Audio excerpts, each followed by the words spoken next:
کم رنگ داره، دیگه زرد داره، خیلی خوشگله، کوه هم داره، کوهاش خیلی قهوه‌ایه.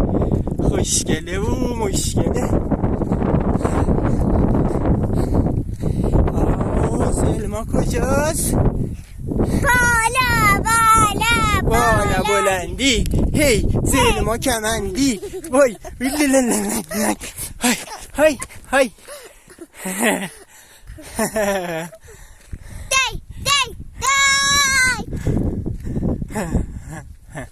حالا این یکی دست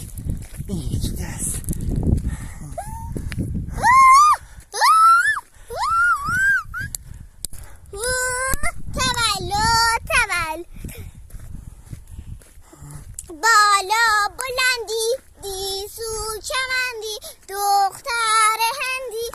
کی میره بالا؟ من.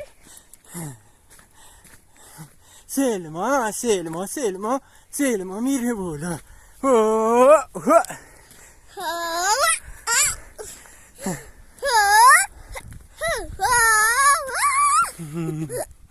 خوبونش بشم من،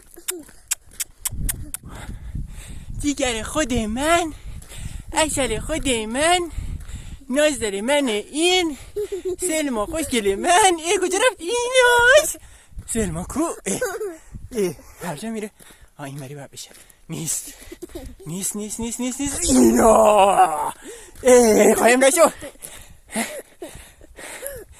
قایم شدی. وای سر بالایی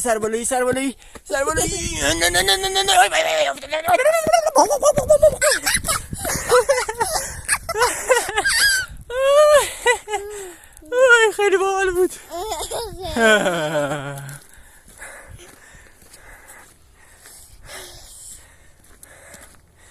داریم میرسیم به ماشینمون که بریم خونمون. آره کم مونده که برسیم. یه سر بالایی دیگه هم داریم. 50 متر مونده برسیم. خدا کنه بتونیم در بیایم. یه ذره استراحت کنیم یا نه بریم؟ کم مونده بچه، 5 متر بیشتر نمونده. الان میرسیم. 2 متر راست میگه، 1 متر رسیدیم. اوی برو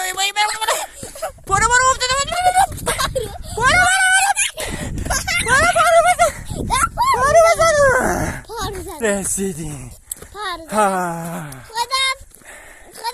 رسیدیم. مرسی که ما رو تماشا کردید. بای بای.